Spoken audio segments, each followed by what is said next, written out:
Hello दोस्तों, कैसे हैं आप सब। उम्मीद करते हैं आप सभी अच्छे होंगे। दोस्तों, इस वीडियो में हम लोग कुमार गौरव सर की 25 जुलाई की करंट अफेयर्स की फुल पत्ती वाली क्लास का कम समय में रिवीजन करने वाले हैं। तो वीडियो काफ़ी इंपॉर्टेंट होने वाला है, वीडियो को आप पूरा देखिएगा। और अगर आपको वीडियो अच्छी लगे तो इसे लाइक जरूर कीजिएगा और अपने दोस्तों तक शेयर जरूर कीजिएगा। तो आइए आज वीडियो को स्टार्ट करते हैं। पहला प्रश्न है, रूस का SBER बैंक भारत में IT यूनिट कहाँ स्थापित करेगा। तो भारत में बेंगलुरु में अपनी IT यूनिट स्थापित करेगा।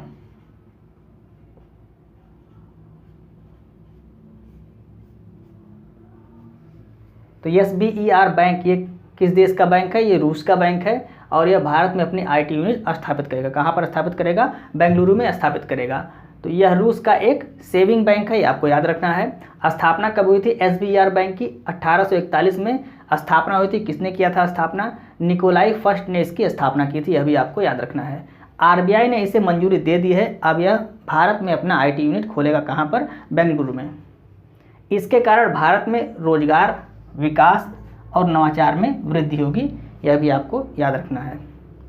RBI की स्थापना कब हुई थी? 1 अप्रैल 1935 को RBI की स्थापना हुई थी। यंग हिल्टन कमेटी की सिफारिश पर 1934 के अधिनियम से RBI की स्थापना हुई थी।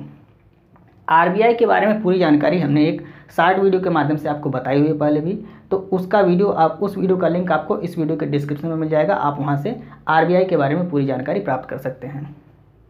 SBI का राष्ट्रीयकरण कब हुआ? 1955 में इसका राष्ट्रीयकरण हुआ।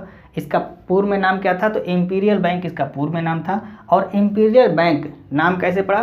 तो imperial bank bank of Madras, bank of Mumbai और बैंक ऑफ कोलकाता को मिलाकर इंपीरियल बैंक की स्थापना हुई थी। और इंपीरियल बैंक का नाम 1955 में क्या कर दिया गया? SBI कर दिया, यानी कि स्टेट बैंक ऑफ इंडिया कर दिया गया।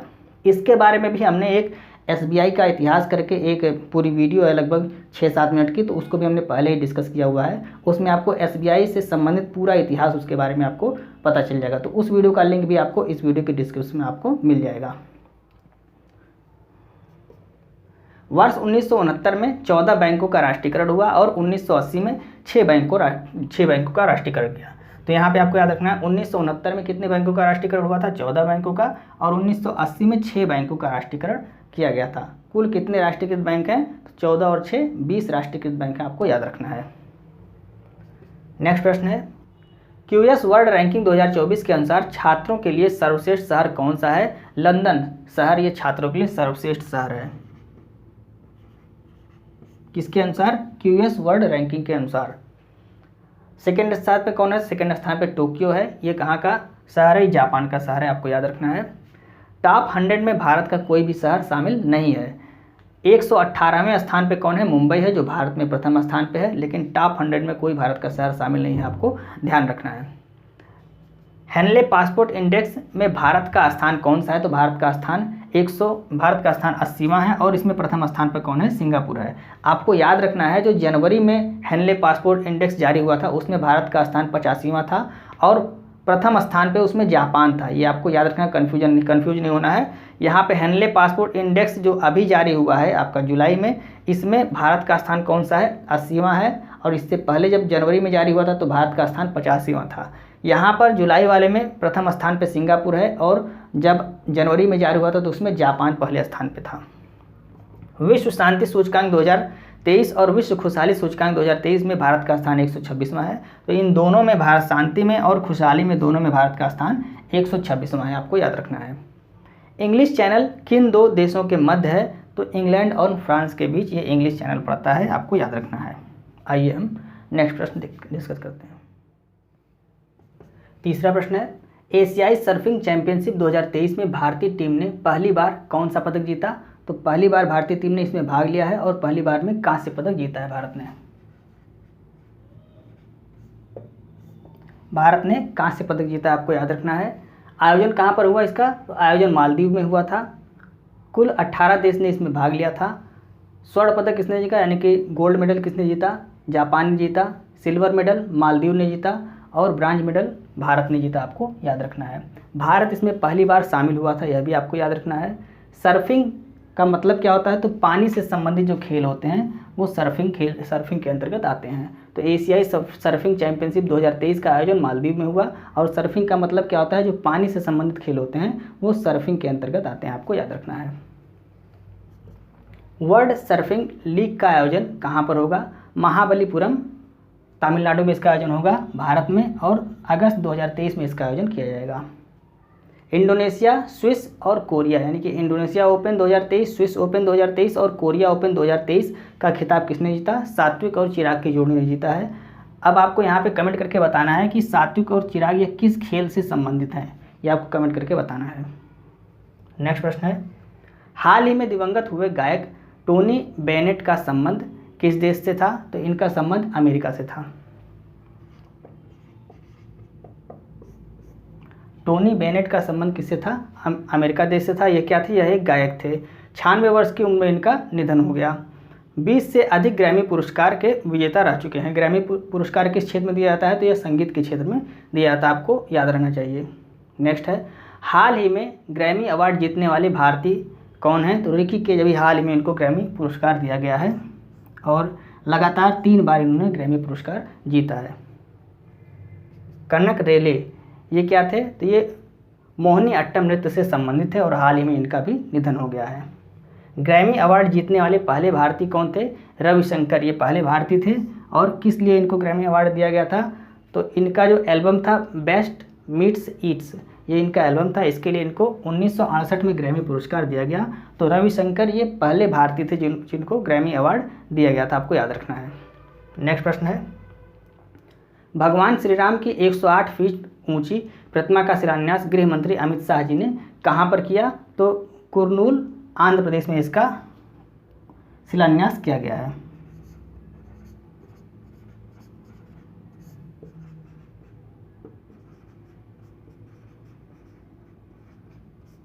कुर्नूल आंध्र प्रदेश में इसका शिलान्यास किया गया है।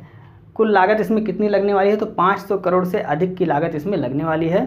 और कुर्नूल में कहाँ पर? तुंगभद्रा नदी के तट पर मंत्रालयम गांव में 10 एकड़ क्षेत्र में इसको बनाया जाएगा। यानी कि यह जो प्रतिमा है इसको कहाँ पर बनाया जाएगा? तुंगभद्रा नदी के तट पर मंत्रालयम गांव में 10 एकड़ ज़मीन में इस मूर्ति को बनाया जाएगा। किसकी मूर्ति है? तो भगवान श्री राम की 108 फीट ऊंची प्रतिमा है, आपको याद रहना चाहिए। आइए नेक्स्ट प्रश्न देखते हैं। 6वां प्रश्न है, हाल ही में भारत की पहली कैनबिस मेडिसिन परियोजना कहाँ प्रारंभ हुई है? जम्मू कश्मीर में इसको प्रारंभ किया गया है।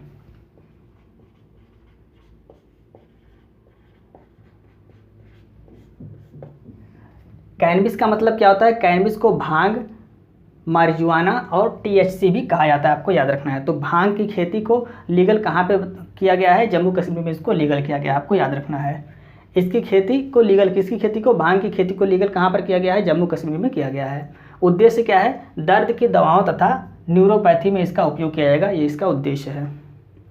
जिला सुशासन सूचकांक जारी करने वाला राज्य कौन सा है? जम्मू कश्मीर, ये जिला सुशासन सूचकांक जारी करने वाला राज्य है। जम्मू कश्मीर के बारे में देख लीजिए, लेवेंडर फेस्टिवल ये जम्मू कश्मीर में मनाया जाता है। बैगनी क्रांति भी जम्मू कश्मीर से संबंधित है। ट्यूलिप गार्डन भी जम्मू कश्मीर में है और दाचिंगम नेशनल पार्क भी जम्मू कश्मीर में है, आपको याद रखना है। जम्मू कश्मीर से लद्दाख कब अलग हुआ? 31 अक्टूबर 2019 में जम्मू कश्मीर से लद्दाख को अलग कर दिया गया। और एक जम्मू कश्मीर में अभी हाल ही में G20 की जो बैठक हुई थी, पर्यटन समूह की बैठक, वो कहाँ पर हुई थी? जम्मू कश्मीर के श्रीनगर के डल झील में उसका आयोजन किया गया था। यह भी आपको याद रखना है, मोस्ट इंपॉर्टेंट है।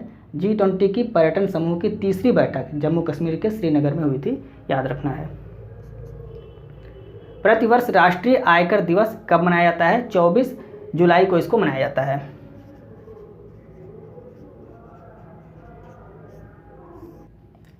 जुलाई को मनाया जाता है। इस बार 164वां दिवस मनाया गया है। 24 जुलाई को क्यों मनाया जाता है? क्योंकि 24 जुलाई 1860 में जेम्स विल्सन ने पहली बार बजट पेश किया गया, मतलब जेम्स विल्सन के द्वारा पहली बार बजट पेश किया गया था, इसीलिए 24 जुलाई को क्या मनाया जाता है? राष्ट्रीय आयकर दिवस मनाया जाता है। 1 फरवरी 2023 से इनकम टैक्स के स्लैब की संख्या को कितना कर दिया गया है? तो 5 कर दिया गया। पहले इनकम टैक्स के स्लैब की संख्या कितनी थी? 6 थी, अब कितनी हो गई है? अब 5 हो गई है। हाल ही में जो बजट, यानी कि 1 फरवरी 2023 को जो बजट जारी हुआ है उसमें 2.5 लाख से 2.5 लाख के स्थान पर कितनी राशि को कर मुक्त कर दिया गया है? तो 3 लाख की राशि को कर मुक्त कर दिया गया है, यह भी आपको याद रखना है। GST के बारे में देख लीजिए। GST अप्रत्यक्ष कर है। 101वें संविधान संशोधन के द्वारा इसको विजय केलकर समिति की सिफारिश पर 1 जुलाई 2017 को इसको लागू किया गया। जीएसटी के बारे में संपूर्ण जानकारी अगर आपको प्राप्त करना है तो एक वीडियो में हमने बताया हुआ, उस वीडियो का लिंक आपको इस वीडियो के डिस्क्रिप्शन में मिल जाएगा, आप वहाँ से पूरी जानकारी प्राप्त कर सकते हैं। वर्तमान में भारत में 1961 का आयकर कानून लागू है, यह भी आपको याद रखना है। आइए नेक्स्ट प्रश्न देखते हैं। 8वां प्रश्न है, हाल ही में गुजरात उच्च न्यायालय के मुख्य न्यायाधीश के रूप में नियुक्त देश की एकमात्र महिला मुख्य न्यायाधीश कौन है? जस्टिस सुनीता अग्रवाल।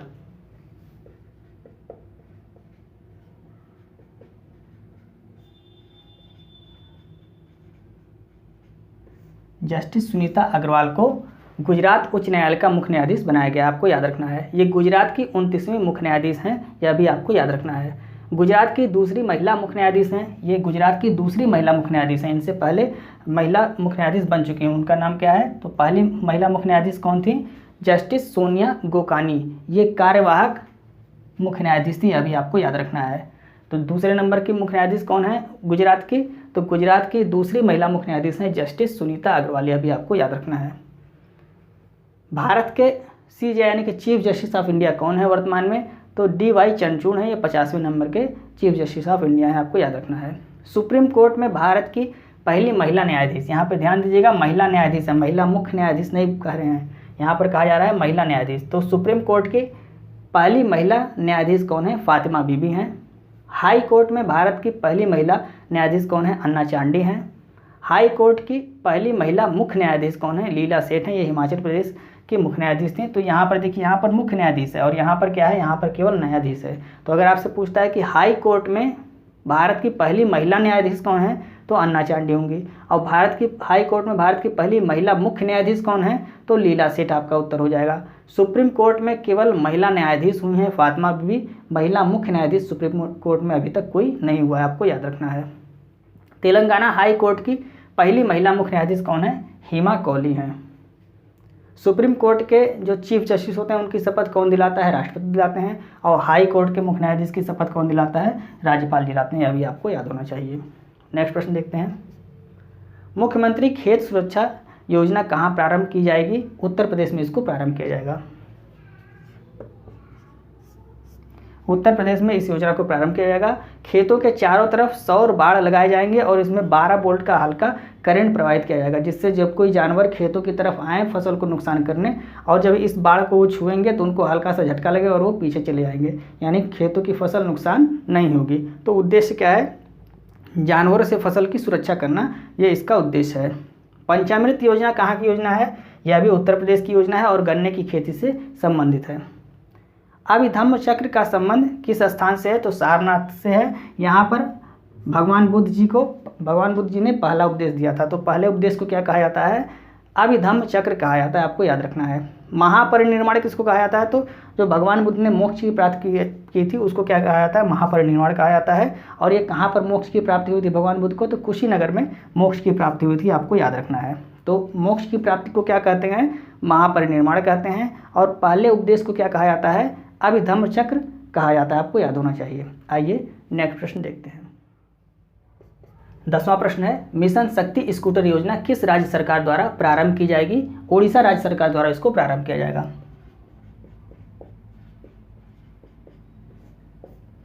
कैसी योजना है? तो इस योजना में स्कूटर खरीदने के लिए ब्याज मुक्त ऋण दिया जाएगा। ऋण मतलब उधार दिया जा रहा है तो उसको वापस लिया जाएगा, लेकिन यहाँ पर एक सहूलियत दी जा रही है कि यहाँ पे आपको ब्याज नहीं देना है। तो कितना ऋण दिया जाएगा? 1 लाख रुपए ऋण दिया जाएगा स्कूटर खरीदने के लिए, लेकिन उस पर आपको ब्याज नहीं देना है। 1 लाख रुपए आपको लौटाना है, लेकिन उस पर ब्याज आपको नहीं देना है।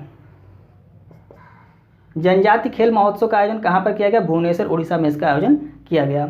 इकामरा परियोजना ये उड़ीसा की परियोजना है और इसमें लिंगराज मंदिर के पुनर्निर्माण के लिए योजना चलाई गई। पुनर्निर्माण या जीर्णोद्धार के लिए यह योजना चलाई गई है।